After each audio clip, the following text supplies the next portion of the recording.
j'ai commencé à réfléchir à la question du choc et en fait à la question de New York.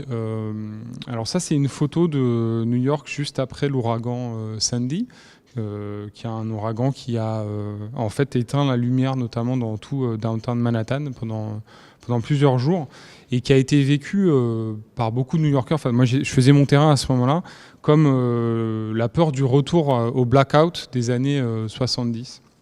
Et je me suis rappelé de cet événement quand on a parlé ensemble, en me demandant si finalement New York avait été une ville en choc, mis à part bien sûr les attentats du 11 septembre.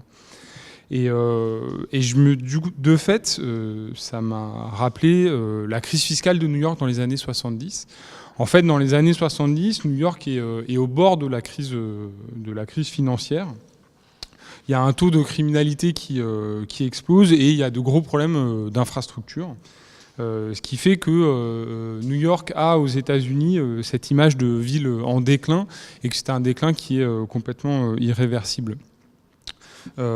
Et New York est empêtré dans de grosses dettes.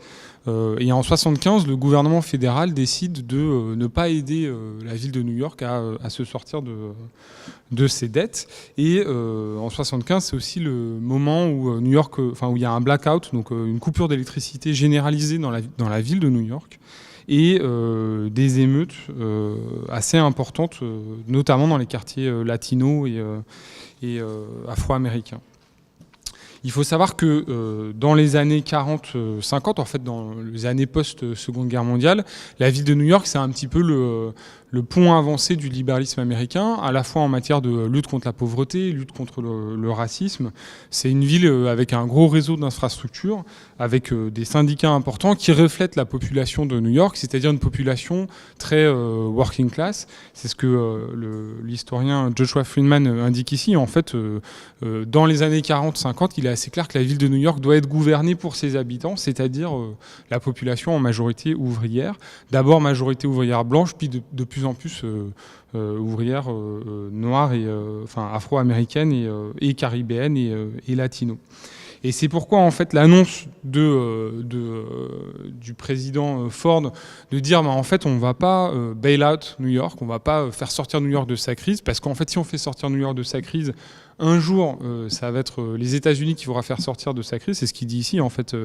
When that day of reckoning comes, who will bail out the United States of America? Vous avez ici la photo du maire de l'époque, du maire Beam, qui sort la photo de Ford disant voilà, en gros, on a un gros problème. Et en fait, ce qui est assez intéressant, et c'est ce que dit une historienne qui s'appelle Kim Phillips-Fine, c'est que la crise de New York, c'est pas seulement une crise économique, c'est d'abord une crise. En tout cas, le récit qui en effet, c'est pas seulement le récit d'une crise économique, c'est aussi le récit d'une crise morale, en fait, d'une crise sociale. Que la ville est représentée à ce moment-là, à cette époque, dans les années 70, comme le lieu du crime, de la violence, de l'anarchie et du désordre. Et qu'en fait, le problème, le récit de cette crise, c'est que il y a des dépenses assez excessives et irresponsables de la part du gouvernement de la ville de New York pour les questions sociales notamment, ce qui fait que va y avoir en fait un espèce de backlash. Les banquiers vont se servir de ce moment de crise, notamment les banquiers, pour réaffirmer un ethos plutôt technocratique et plutôt orienté vers le profit. Et finalement, la suite de cette histoire est assez bien connue parce que New York aujourd'hui est la ville modèle de cette Global City. Et notamment, des histoires de cette transformation, c'est que la police de New York, le NYPD, en fait, aurait pacifié la ville de New York et l'aurait rendue beaucoup plus vivable. Et du coup, pour préparer cette intervention, je me disais, comment on peut expliquer ce retournement et à quel prix s'est-il opéré? Est-ce qu'on peut reprendre les théories par exemple de Naomi Klein, qui dit en fait la ville était précurseur dans l'application de la shock doctrine, c'est-à-dire l'idée que on peut profiter d'une situation de crise pour mettre en place un système et un programme néolibéral très radical. Est-ce qu'on peut la reprendre telle quelle? Et ce que je voulais vous proposer, en fait, de présenter aujourd'hui, c'est de parler des formes de violence qui ont participé des logiques de pacification de la ville de New York. Donc pacification, mais je vais revenir dessus, entendu à la fois comme un processus de contrôle, mais aussi comme le processus de fabrication d'un ordre social.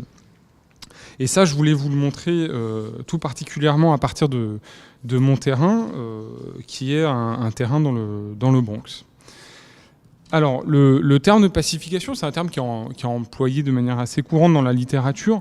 C'est d'abord un terme qui existe, qui a été employé par la colonisation, notamment au Brésil au XVIe siècle. Donc, terme utilisé par les autorités civiles et religieuses lors de l'appropriation coloniale des terres et de la confrontation avec les populations indigènes rebelles. Et la pacification, le terme, c'est une stratégie militaire qui correspond à une stratégie de contrôle, d'invasion, d'occupation et de maintien de l'ordre. Dans le même temps, et c'est important, elle est toujours additionnée au fait qu'elle produit ou elle reproduit une forme d'altérité radicale. Cette expression, elle va connaître en fait une histoire assez longue, parce qu'elle sera réutilisée, vous avez une photo ici, comme une stratégie militaire française, de la colonisation française à Madagascar, dans la même idée. Et ce qui est assez intéressant, c'est que la pacification, elle a été réutilisée de manière contemporaine. D'abord, elle est réutilisée dans la guerre en Irak, mais aussi dans un cas très urbain, dans la pacification des favelas, donc des quartiers plus pauvres au Brésil, notamment à l'arrivée des Olympic Games à Rio de Janeiro. Donc, de manière générale, les politiques de pacification, elles apparaissent aujourd'hui comme des stratégies qui sont essentiellement urbaines, qui visent le contrôle des marges, qu'elles participent aussi à définir comme des marges. Donc c'est quelque chose d'assez auto-référencé. La pacification conduit, de fait, si on problématise un petit peu ce terme-là, elle conduit à penser à nouveau frais la marge, à la fois la marge de l'État, mais aussi la marge urbaine, qui ne peuvent plus être traitées comme des réalités établies et séparées, puisqu'on voit bien que la pacification crée ce processus de marginalisation. Donc la pacification, c'est un processus permanent de marginalisation qui se réalise à travers l'étiquetage, le harcèlement, le jugement d'un espace d'altérité qui va être construit comme un problème, voire comme un ennemi. Et de ce point de vue, la pacification, tel que je l'entends et on l'entend, on a travaillé un petit peu dessus avec Michel Agier, c'est un processus qui est à la fois destructif et productif.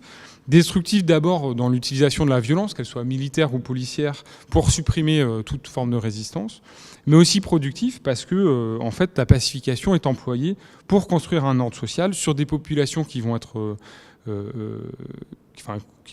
qui sont dociles ou qui vont être, je sais pas comment on dit, docilisées, et dans des espaces du coup contrôlés. Disciplinés. Oui, mais alors, ouais. Ouais, mais je pense qu'on pourra en reparler de cette question de la discipline et du sens qu'en donne Foucault après. Par ailleurs, ce qui est assez intéressant dans toutes les perspectives critiques que j'ai pu lire sur la pacification, elle est souvent liée, elle permet de lier les pratiques sécuritaires et les processus d'accumulation capitaliste. En fait, la pacification serait un outil utilisé par les États dans la fabrication d'un ordre social qui est propice au marché et à l'accumulation, tout en permettant le maintien de différences de classe, de race, de genre ou d'autres types de domination. Par contre, la pacification est souvent employée en référence à l'État, c'est-à-dire en référence aux intermédiaires de l'État, l'armée ou la police, et ce qui me semble assez réductif. Et en fait, il faut avoir une perspective assez décentrée pour regarder un petit peu les différents acteurs de cette pacification. Et c'est un peu ma proposition théorique ici, c'est en fait d'avoir une lecture plus ouverte de cette notion-là, de pacification et de ces stratégies-là. Et c'est dans cette idée que je voulais vous proposer dans ce papier l'imbrication de trois acteurs, de trois logiques de pacification de New York, mais notamment du South Bronx, donc le lieu où moi j'ai fait mon terrain, celle de la police, celle des non-profits et celle des gangs.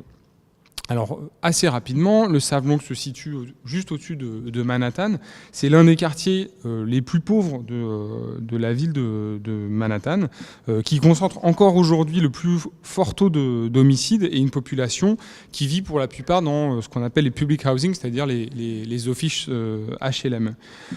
C'est un quartier qui a subi une forte ghettoisation, un grand moment de déclin dans les années 70. Mais qui connaît aujourd'hui en fait une forme de renouveau urbain. Là, vous avez Charlotte Street, qui est en fait la rue assez connue parce que le président Jimmy Carter est venu dans le South Bronx dans les années 70 et a vu l'état de ce quartier-là. Et ça, en fait, c'est une image qui a fait un peu le tour du monde. Et vous avez le South Bronx beaucoup plus récemment, donc une grosse rénovation, des grosses opérations de rénovation urbaine et notamment de gentrification, en fait. Ouais, alors en bas, non. En bas, ce sont pas des public housing. Il y a toujours les public housing qu'on voit au fond de la photo, ce qui fait aussi que le quartier reste un quartier plutôt populaire et pas encore complètement gentrifié parce qu'il y a une grosse présence de ces projects, de ces public housing. Donc ce que je voulais faire aujourd'hui, c'est vous parler de ces trois types d'acteurs. Et en fait, vous parlez un petit peu moins de la police parce que le traitement de la police new-yorkaise est déjà plutôt connu. Et me concentrer notamment sur les non-profits et sur les gangs. Et ma proposition théorique qu'on pourra discuter, c'est qu'en fait, ces trois acteurs interviennent sur le territoire à travers des logiques qui sont différentes, mais en fait, trois formes de pacification qui peuvent et qui devraient, selon moi, être pensées conjointement.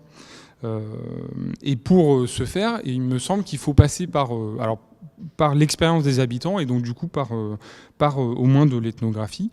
Et je vais me baser pour ce papier sur mon travail de thèse qui était effectivement de suivre un gang qui s'appelait Los Netas, dont je vais parler à la fin, c'est le gang en question de l'épisode 3. J'ai fait un terrain en fait de 4 années à suivre le gang dans ces différents lieux de présence.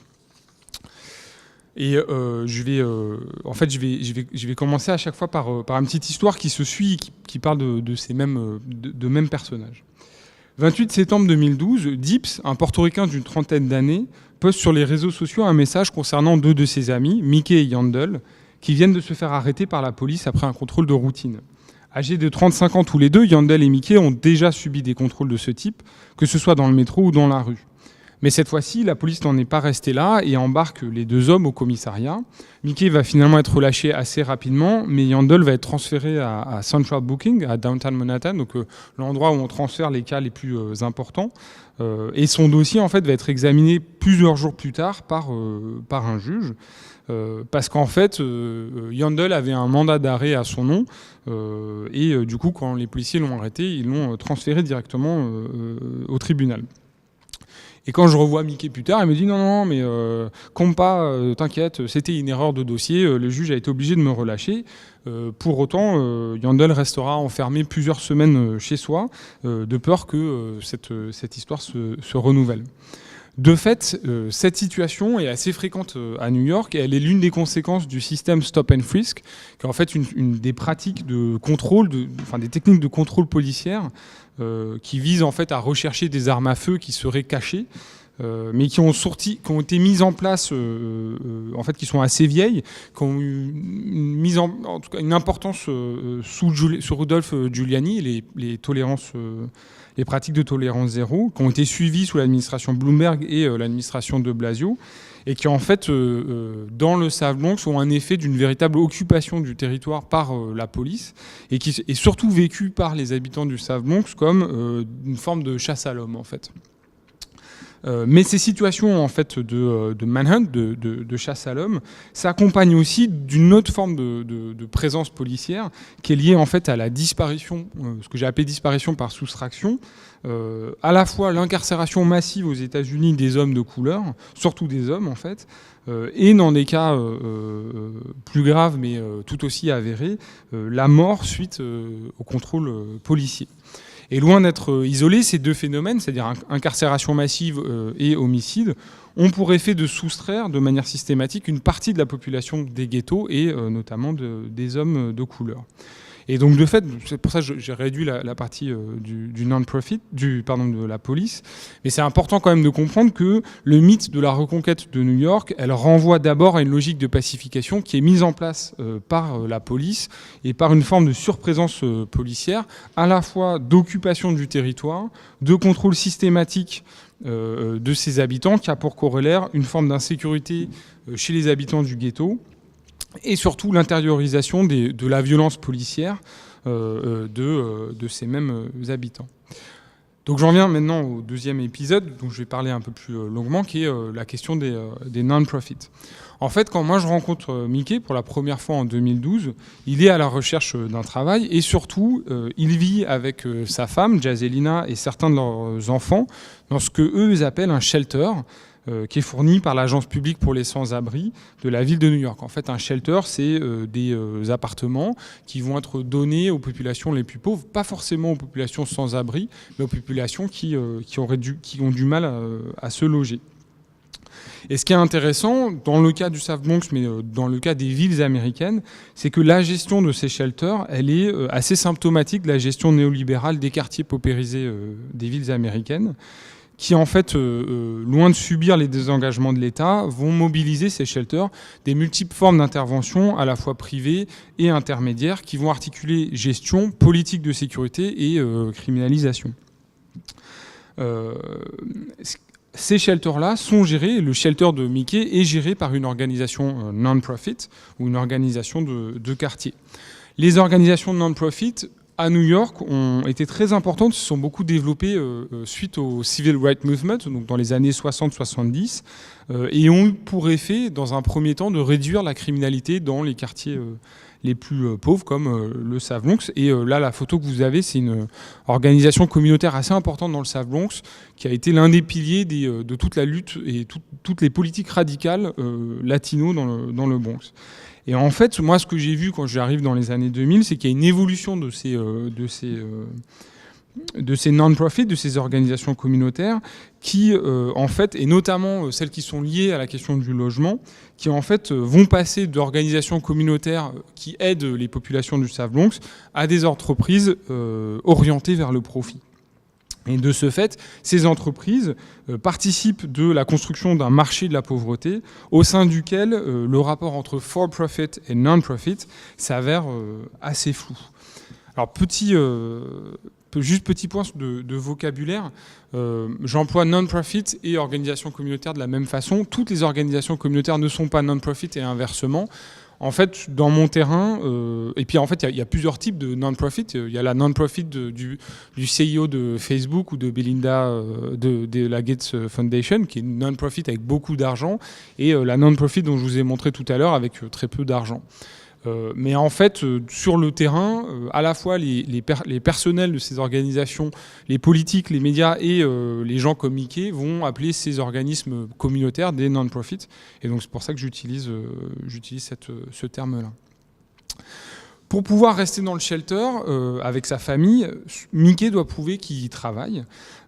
Et en fait, ce qui est assez intéressant, c'est que Mickey a été en prison pendant assez longtemps, pendant 13 ans, ce qui fait qu'il a d'incroyables difficultés pour accéder au marché du travail. Mais les employés du shelter vont pas tenir compte de cette information et vont considérer Mickey comme le seul responsable de sa situation de non-emploi. Mais ce contrôle social ne se limite pas à la question de l'emploi. Il structure complètement la vie des habitants des shelters, dont le règlement est très strict. Comme l'accès aux appartements va être régulé, il y a un couvre-feu qui est imposé le soir. Et les gestionnaires de ces shelters inspectent régulièrement et par surprise chaque appartement en regardant de près les budgets des ménages. Et c'est ainsi que Mickey me dira un jour... But the worst for me is the mattress. I feel like I'm still in Rikers Island. Donc le pire pour moi, c'est le matelas. J'ai l'impression d'être toujours à Rikers Island. Et en fait, il fait notamment référence à quelque chose qu'on entend beaucoup dans le South Bronx. C'est ce qui est appelé le Shelter Industrial Complex, donc le complexe industriel des shelters, qui est lui-même un dérivatif d'un autre terme, qui est le Prison Industrial Complex. Cette idée qu'en fait, il y a une augmentation radicale de la population carcérale aux États-Unis à l'intérieur, population carcérale qui est gérée notamment par des entreprises privées. Et là, Mickey me dit très clairement, en fait, moi j'ai l'impression, entre le shelter et la prison, j'ai l'impression d'être au même endroit, à la fois en termes de conditions de vie, mais surtout en termes de gestion de ma propre vie. En fait, ce qui est assez intéressant, c'est que le South Bronx est un quartier qui est complètement maillé de shelters, et notamment de shelters financés par la ville, par l'État de New York et par l'État fédéral, mais qui va être délégué complètement aux organismes non-profit. Le contexte new-yorkais, et donc celui du South Bronx, est assez intéressant pour comprendre l'évolution de ces organismes non-profit. Parce qu'en fait, dans le sillage de la désindustrialisation et de la suburbanisation des villes nord-américaines, les diverses administrations de la ville de New York ont réorganisé leur politique économique et urbaine autour de principes de privatisation et d'austérité. À partir de 2002, surtout, l'administration Bloomberg va imposer une complète restructuration économique pour faire de la ville de New York la ville globale et complètement idéale, avec cette idée qu'il ne faut surtout pas retomber dans la crise économique des années 70, et donc du coup laisser de plus en plus de place au capital. Donc ça surtout à Manhattan, mais ça va avoir pour effet donc, de gentrifier l'espace de Manhattan, de repousser les populations les plus pauvres vers d'autres quartiers, et notamment vers le South Bronx, qui est en fait juste au nord de la ville de Manhattan. Ce qui va se passer, c'est que les organismes non-profit vont accompagner l'évolution des politiques publiques, et donc en passant des années 70 en fait à de la lutte contre la pauvreté, vont passer aujourd'hui notamment à des questions de criminalisation et de la question du logement. Et donc du coup, les non-profit vont développer de plus en plus des shelters.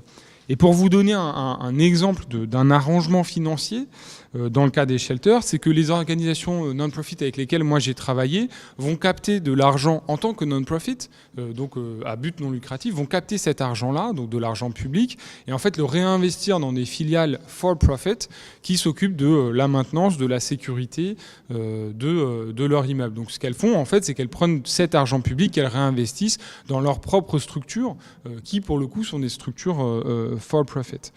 Et par ailleurs, puisqu'elles sont des organisations non-profit, elles bénéficient d'une réduction d'impôt fédéral et d'une aide de la ville pour acheter des maisons dans le sud du Bronx, et donc du coup accèdent à une activité assez florissante en ce moment de la prospérité du ghetto qui est en plein boom de cette rénovation urbaine. Et ce que j'essaie de montrer, c'est qu'en fait, il y a une forme de prophétisation détournée des non-profit qui vont créer ces filiales for-profit avec lesquelles elles vont passer des contrats et utiliser de l'argent public, de le faire fructifier à l'intérieur de leur boîte for-profit.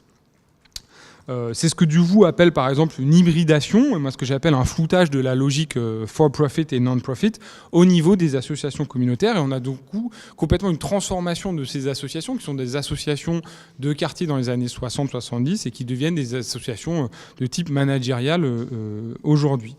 De fait, ces organisations, elles participent à la création d'un marché qui vit sur la pauvreté, qui est alimenté par une politique du shelter, qui, elle, va maintenir les individus dans une forme de dépendance et de surveillance.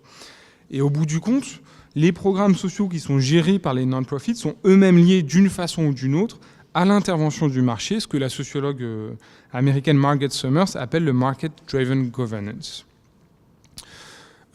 Et en fait, si vous voulez, la transformation de ces non-profits, elle va de pair avec une pression constante du marché qui les conduit elles-mêmes à adopter des logiques similaires à des entreprises for-profit de budgétisation de leurs années fiscales et les conduire elles-mêmes à une forme de prophétisation, ce qui en fait conduit une nouvelle forme, une certaine logique de pacification. C'est une pacification en fait qui s'accompagne selon moi d'une individualisation des problèmes sociaux et économiques qui va toucher la population du South Bronx et va surtout empêcher toute forme de politisation des situations puisque c'est la population du South Bronx, comme Mickey, qui va toujours être renvoyé à leur relativité particulière et notamment à leur dimension psychologique. Finalement, si Mickey n'a pas de travail, c'est parce que c'est un individu qui cherche pas assez, que par ailleurs il est pas assez volontariste, et c'est pas du tout la faute du non-profit. Dans ce contexte, l'imbrication de la logique de pacification des habitants du Bronx et du marché apparaît donc assez clairement, ce qui a pour effet que les habitants du South Bronx, comme Mickey, ne savent pas du tout à qui s'adresser, notamment dans le shelter, en cas de besoin, et surtout, en fait, qui est responsable en cas de litige avec les organismes non-profit. Il faut savoir que dans les années 60, les organismes non-profit servaient notamment à faire remonter la parole des habitants de ces quartiers-là et à la faire remonter au niveau municipal. Oui, donc ça c'était la carte des shelters, notamment dans le coin sur lequel moi j'ai travaillé, qui est le coin le plus bas dans le Bronx. Shelter System, dont je vous ai dit, qui maille complètement en fait le quartier du South Bronx. Le troisième point, enfin le troisième épisode dans cette histoire des logiques de pacification de la ville, en fait, c'est la question de la place des gangs là-dedans.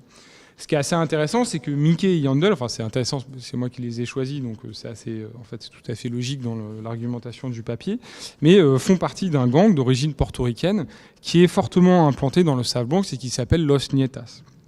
En fait, c'est à Rikers Island que Mickey, qui est emprisonné pendant plus de 13 ans, va rencontrer certains membres des Nietas, auprès desquels il va s'initier, et à sa sortie de prison, il va se rapprocher des Nietas dans le Bronx, notamment d'un personnage qui s'appelle Bebo, qui est l'un des présidents du groupe, et Mickey va petit à petit prendre la place de Bebo.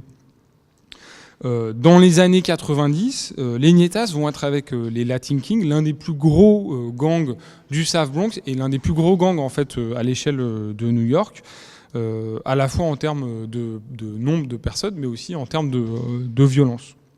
Et ce qui est important, ce qui est intéressant pour ce papier, c'est que en 94-95, les Nietas vont rentrer dans une phase de transformation assez majeure, qui va être engagée notamment par Bebo, mais ça je vais en parler tout de suite, qu'ils appellent eux le processus de pacification.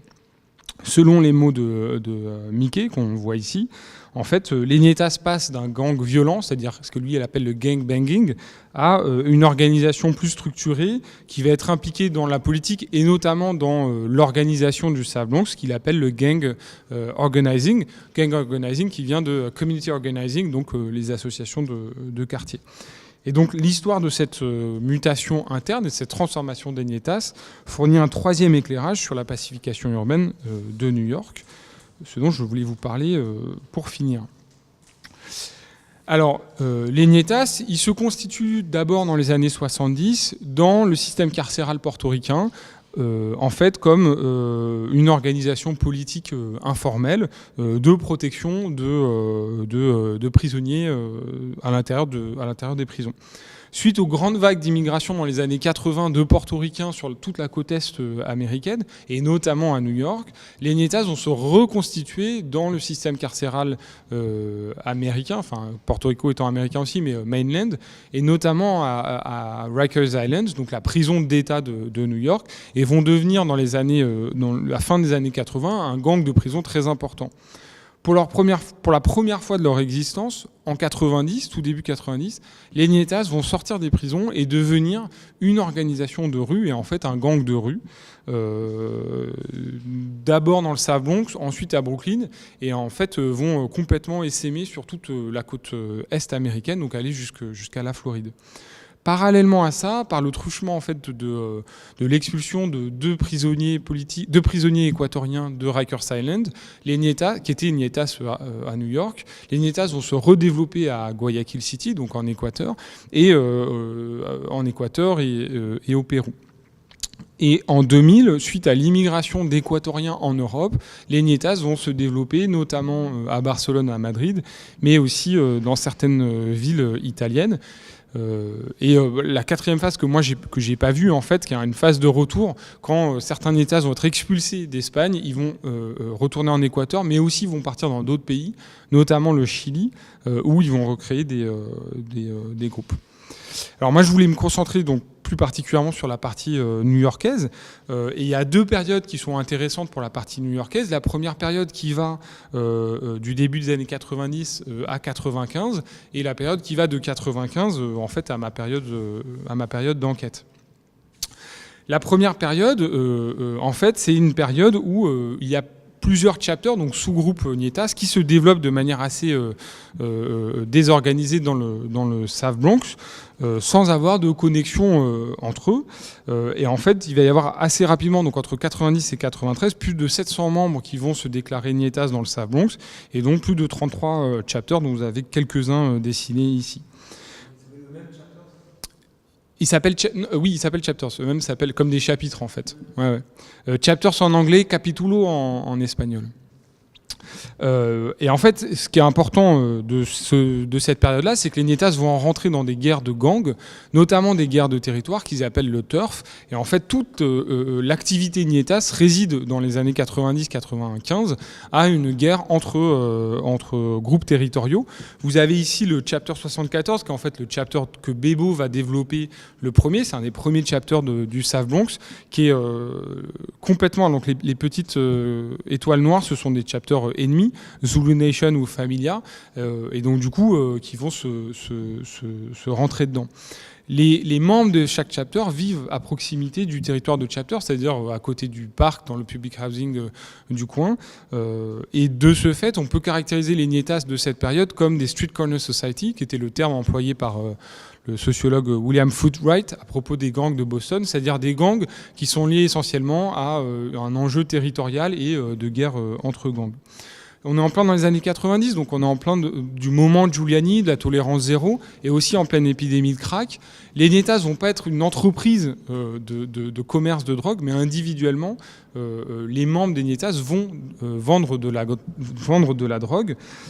Et en fait, la logique de pacification qui est là, c'est une logique que Bourgois appelait Pax Narcotica, c'est-à-dire qu'en gros, pour pouvoir vendre, il faut avoir une certaine forme de paix pour qu'il y ait du passage, au moins du passage de certains clients.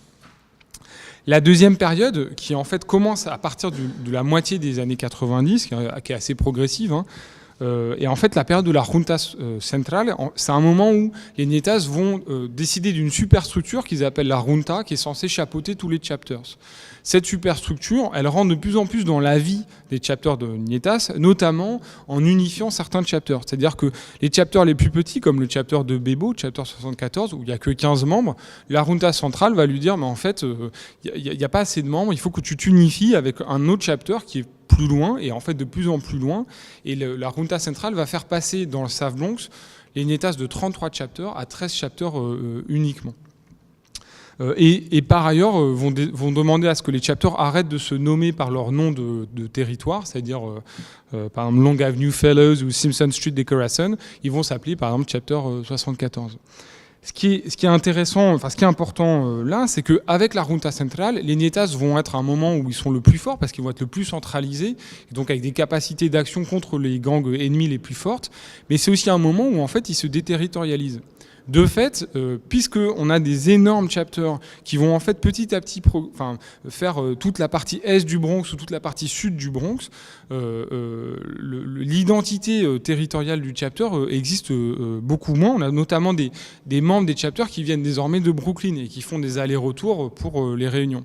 Puisque l'identité territoriale est moins importante, la guerre territoriale avec les autres gangs est aussi de moins en moins importante, et donc potentiellement les guerres territoriales et les guerres entre les gangs vont être aussi de moins en moins importantes, ce qui fait que les Nietas vont rentrer dans une forme de crise interne assez grande, c'est-à-dire que à partir du moment où de fait il n'y a plus vraiment de guerre entre les gangs, quelle est l'identité des Nietas?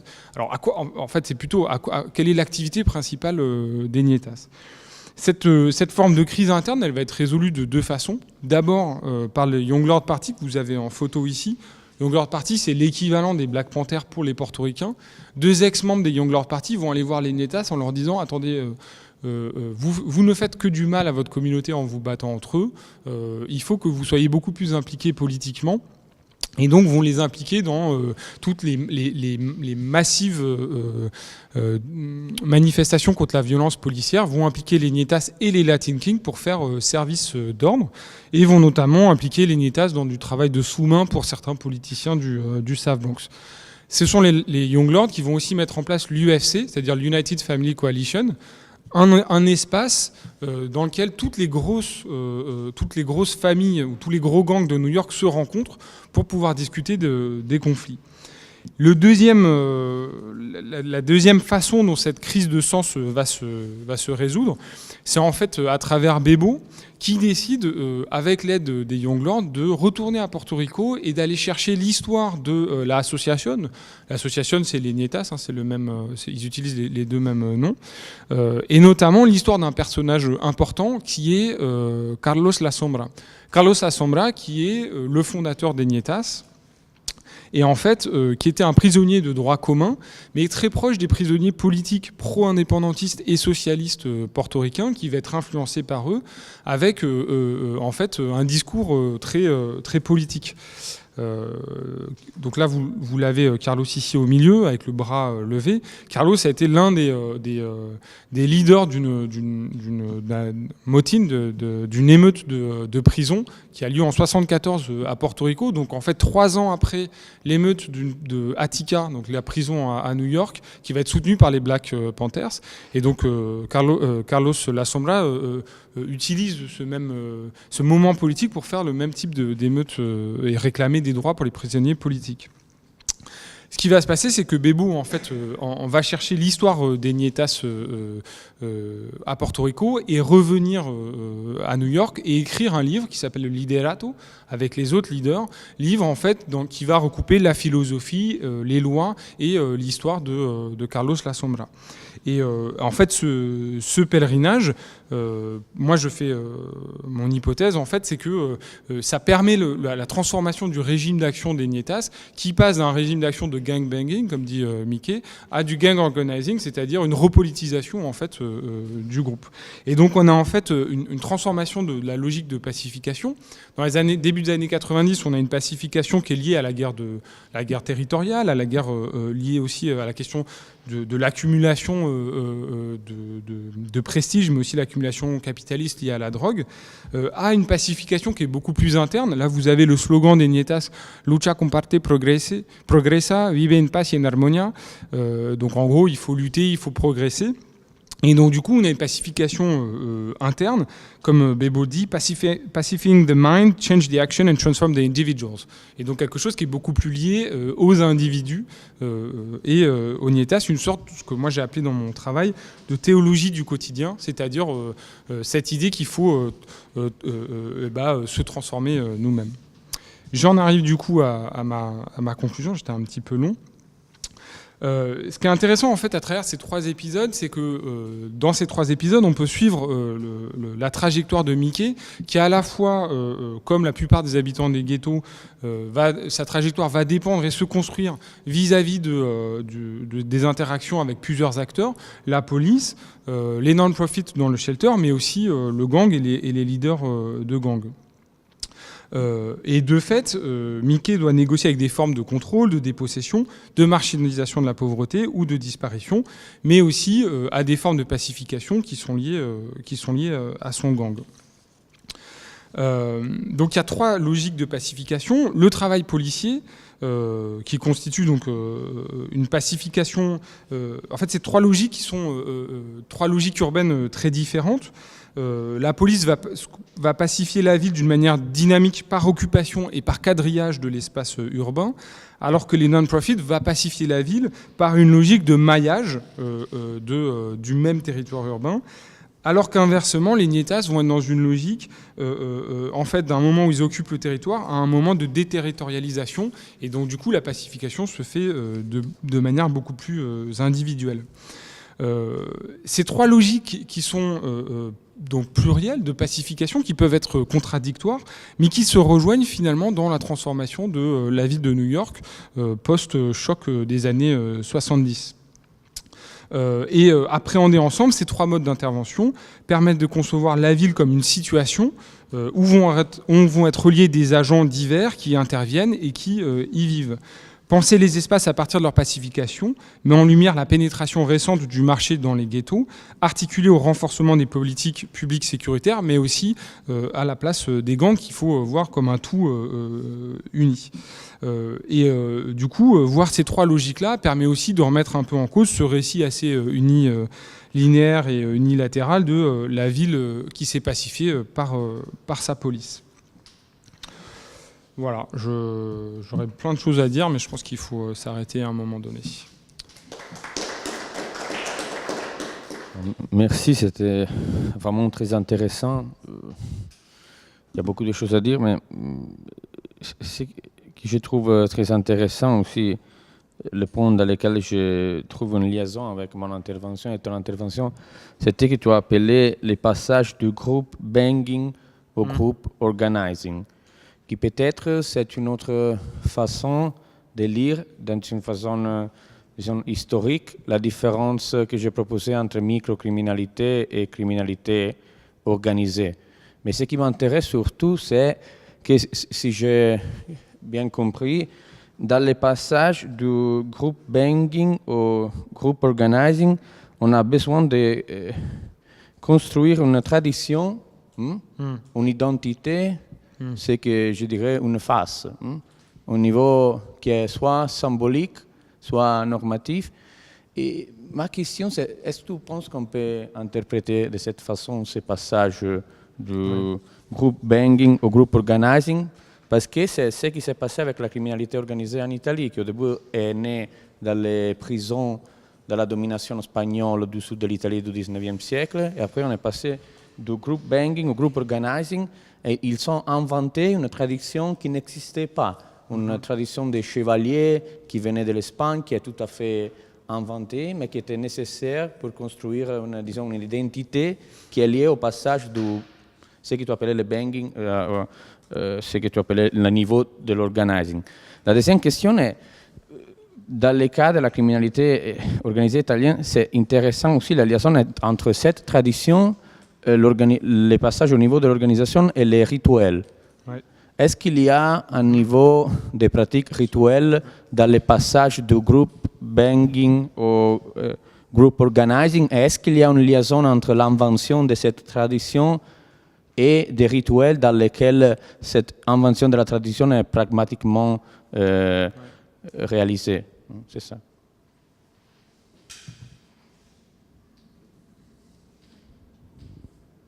Ouais, c'est bon. Ben merci, c'est toujours bien de se faire raconter des belles histoires comme ça, même si elles ne sont pas forcément belles dans le contenu, mais elles sont bien racontées, non? Donc merci pour le voyage. J'ai quand même une question un peu moins... peut-être moins poétique et peut-être moins théorique aussi, mais par rapport, donc tu décris ces différentes logiques urbaines, l'occupation, le maillage, la déterritorialisation. On comprend bien que c'est des choses qui sont dynamiques, que c'est pas des modèles fixes. Moi, je me demandais si en termes d'acteurs, on retrouvait les mêmes personnes. Est-ce qu'il y avait des trajectoires justement un peu individuelles où on pouvait être passé par un gang, gérer un shelter, travailler avec la police, et d'avoir, voilà, et du coup une espèce de, non seulement de trois trajectoires parallèles et complémentaires, mais de mise en place d'un système hégémonique concret, quoi, dans les structures même, et pas seulement dans les modèles. Ouais. Voilà, je ne sais pas si c'est clair. Si.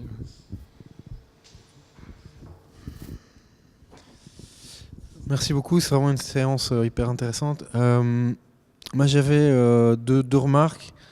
D'abord le fait que parmi ces agents de la pacification des territoires de New York, on remarque que l'action publique brille par son absence en fait, puisque chez nous la sociologie urbaine va soulever évidemment l'action pacificatrice des politiques de la ville, souvent à partir d'une sociologie critique de ces politiques de la ville, en disant notamment, nous on le fait aussi, je veux dire les politiques de revitalisation urbaine, de rénovation à Bruxelles notamment ont un enjeu de pacification, elles naissent au lendemain d'émeutes urbaines et elles se présentent vraiment comme explicitement comme un instrument de pacification du territoire.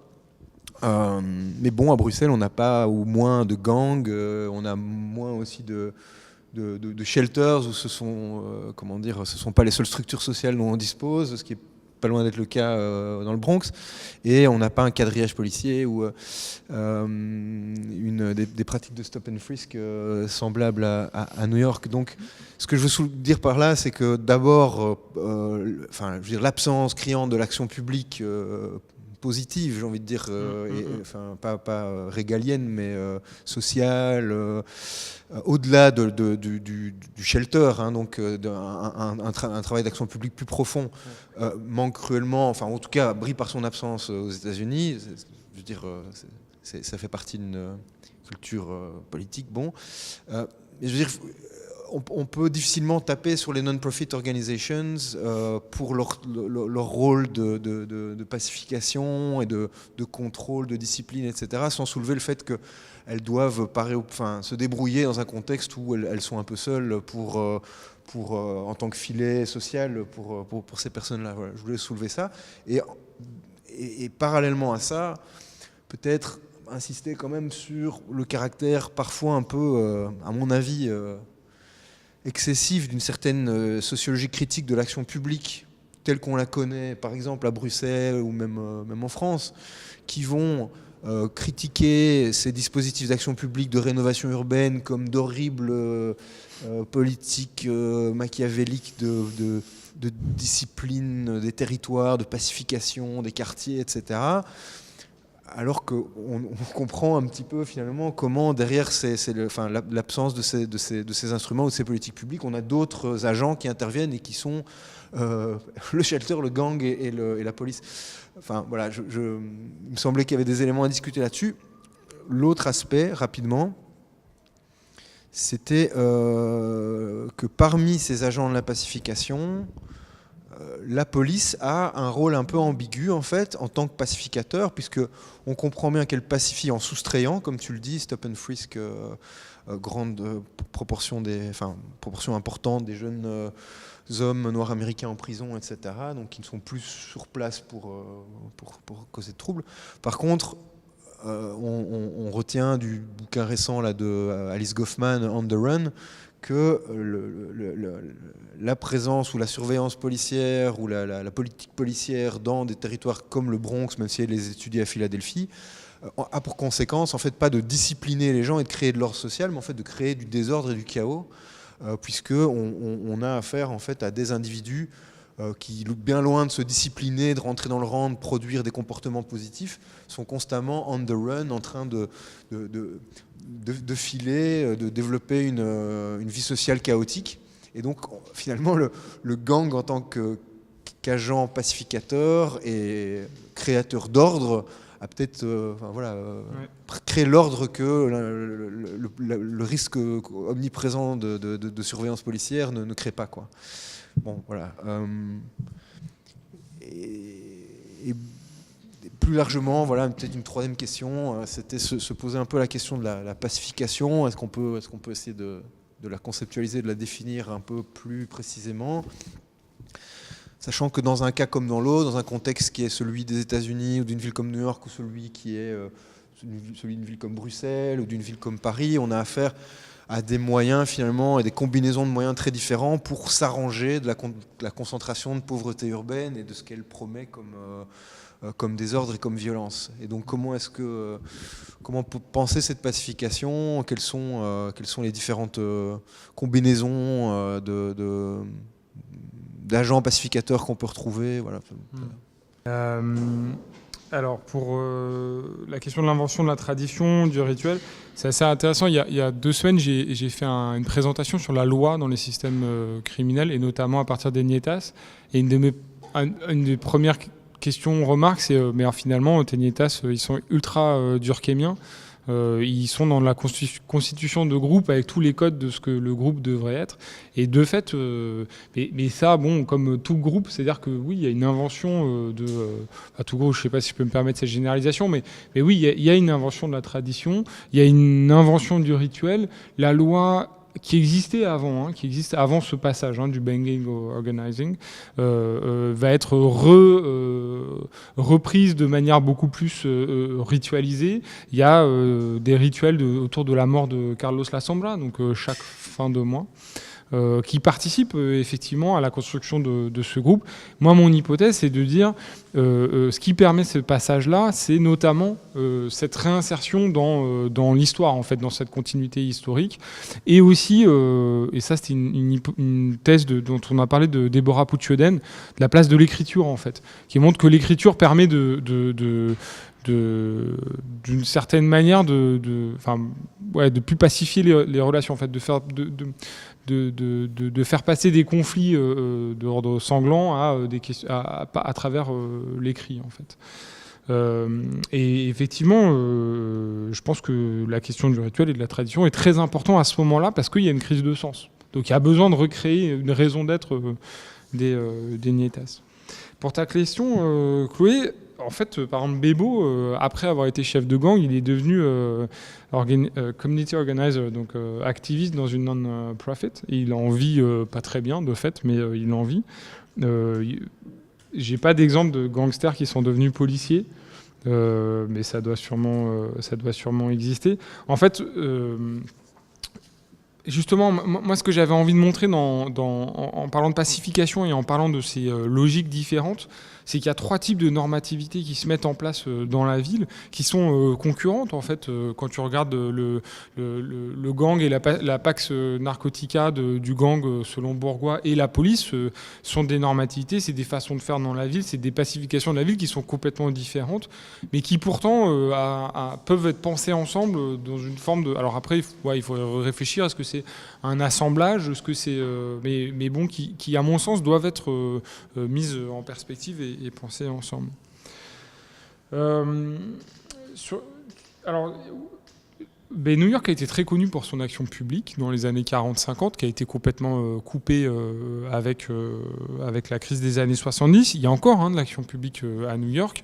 Moi, ce que j'essayais de dire par rapport aux non-profit, c'était que il y a quand même un passage des années 60 où ces grosses non-profit en fait organisent la vie du quartier et notamment permettent à ses habitants d'avoir un poste et de passer parfois dans des carrières politiques. À aujourd'hui, la plupart des non-profit, et bien sûr c'est seulement celles que j'ai vues, mais sont en fait dans une autre logique complètement différente. C'est pas tant qu'il faut taper sur les non-profit, mais c'est aussi de voir l'évolution de ces organismes dans le quartier. Et sur la question de la police et de la troisième question, de la conceptualisation de la pacification, ça me permet de reprendre le terme que tu as employé tout à l'heure de disciplinisation de Foucault. En fait, je trouve qu'il est un peu trop fermé. C'est-à-dire que par exemple, dans les gangs, on voit qu'il y a le passage de quelque chose qui est de l'ordre de la discipline dans les années 90 à du biopouvoir dans les années 94. C'est-à-dire on réintègre, on s'autocontrôle en fait. Et il y a plusieurs plusieurs processus qui sont pas nécessairement des processus de discipline ou dans lequel il n'y a pas les mêmes types de stratégies, les mêmes types de pratiques en fait. Par exemple sur la police, l'exemple de Yandel est intéressant parce qu'il est arrêté parce qu'il a un mandat.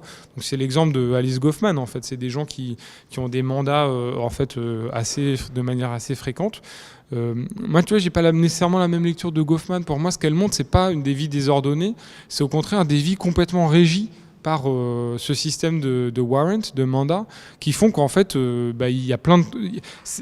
les jeunes dont elle parle, ils peuvent pas aller dans plein d'institutions publiques, peuvent pas aller à l'hôpital de peur d'être arrêtés. Et donc, du coup, c'est des vies qui sont très contrôlées en termes de vie urbaine et même juste de mobilité dans la ville. Donc pour le coup, on a quand même un contrôle, même quand il n'est pas physique, c'est-à-dire le contrôle policier de stop and frisk, il y a quand même un contrôle de ses habitants à travers ces processus de warrant, à travers ces processus-là.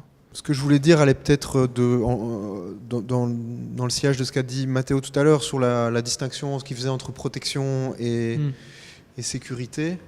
ici entre contrôle d'un côté, contrôle policier d'un côté, et sécurité ontologique, je veux dire, de la part des jeunes sous le coup d'un mandat ou qui pourrait l'être, etc. Je veux dire, ce que décrit Goffman, peut-être pas dans son bouquin, mais dans un article de 2009 qui a le même titre, je crois que ça s'appelle aussi On the Run, c'est le côté complètement désorganisant en fait de ces surveillances, ou cette possibilité d'être arrêté à tout moment, qui empêche en fait une certaine vie, empêche certaines pratiques, empêche une sécurité, un peu au sens où tu l'as proposé. Et qui est une stratégie aussi, enfin, qui est potentiellement aussi une forme de stratégie de pacification, c'est-à-dire de faire en sorte que les jeunes du Bronx sont complètement insécurisés et soit acceptent et intègrent cette violence, soit voilà, c'est aussi une forme de les. Ce qui me semble intéressant là-dedans, c'est cette idée que la pacification puisse se faire au prix d'une insécurisation. Tout à fait. Et enfin, j'avais pas mis les mots comme ça sur cette intuition-là, mais c'est. La pacification peut que la pacification se fasse au prix de la sécurité, entendue dans ce sens-là, quoi. Par exemple, le gang, c'est ça, c'est ce que montre Bourgois. C'est-à-dire que pour moi, la pacification, c'est des formes de violence, en tout cas la manière dont moi je montre dans ce cas-là. Les gangs, quand ils pacifient pour faire du commerce, c'est une pacification qui est violente, qui insécurise complètement et qui contrôle le quartier, quoi. D'accord, mais alors à ce moment-là, il y a je pense vraiment quelque chose de distinction à faire entre la pacification violente du gang et entre un programme de rénovation urbaine dans un quartier, parce que, à mon avis, on trouvera des gens pour parler de violence symbolique, quoi, ou de violence faite. Bon. Et là, je pense normativement, en fait, il y a des distinguos à opérer, sans quoi on a une espèce de sociologie critique ou une sociologie de la domination sans limite, en quelque sorte, qui n'arrive plus à parler de domination, du coup. Bien sûr, mais je te les mets pas sur les mêmes points. C'est ce qu'on trouve chez nous, hein, je veux dire, ces braves programmes de rénovation urbaine qui créent un peu de mixité urbaine, qui font rentrer quelques bobos dans un quartier, c'est pas loin d'être considéré comme des instruments de déportation des pauvres en dehors des villes ou des choses comme ça. Enfin, et là, il y a quelque chose. La gentrification des quartiers, la transformation sociologique d'un quartier, on en parle en termes de déplacement de population, Et moi, dans mes 3 cas, je te mets pas les 3 cas sur les mêmes plans. Hein, ce que j'essaye de comprendre, c'est comment tu retraces l'histoire d'une ville à travers des logiques qui, en fait, ont quelque chose de similable en termes de stratégie. Et c'est bien ce que je dis, là, ces 3 logiques-là, elles n'ont pas du tout le même projet, en fait. Mais ça permet quand même de passer d'un moment de crise à la ville globale qu'on a aujourd'hui complètement pacifiée. Et cette image de pacification de la ville de Giuliani et Bill de Blasio vont te parler d'une ville pacifiée. Et tu as des acteurs différents. Et tu parlerais au Nietas, et Nietas te dirait non, mais nous, si New York est vivable aujourd'hui, c'est grâce à nous. C'est parce que nous, on s'est pacifié et qu'on a pacifié les autres gangs. Et c'est donc des normativités différentes. C'est un follow-up à la question de Mathieu. Moi aussi, j'avais écrit dans mes notes pacification en tant que protection sans sécurité. Donc, je suis d'accord. Et donc, je pense que ça peut être important au niveau aussi normatif, afin d'éviter de dire que chaque forme de protection implique la sécurité. Mais en tout cas, il y a une distinction entre les types de protection qui permettent le développement de la sécurité et des types de protection qui impliquent de l'insécurité structurelle. Donc je suis d'accord avec cette interprétation. Mais si j'ai correctement compris, est-ce qu'il y a une liaison entre la pacification et l'individualisation, à ton avis? Et s'il y a, je pense que c'est un bon exemple de la relation entre protection et insécurité. Parce que s'il y a une protection qui produit de l'individualisation, ce type d'individualisation, c'est incompatible avec la sécurité si nous comprenons la sécurité en termes de capacité de poser des problèmes et d'articuler des problèmes publics.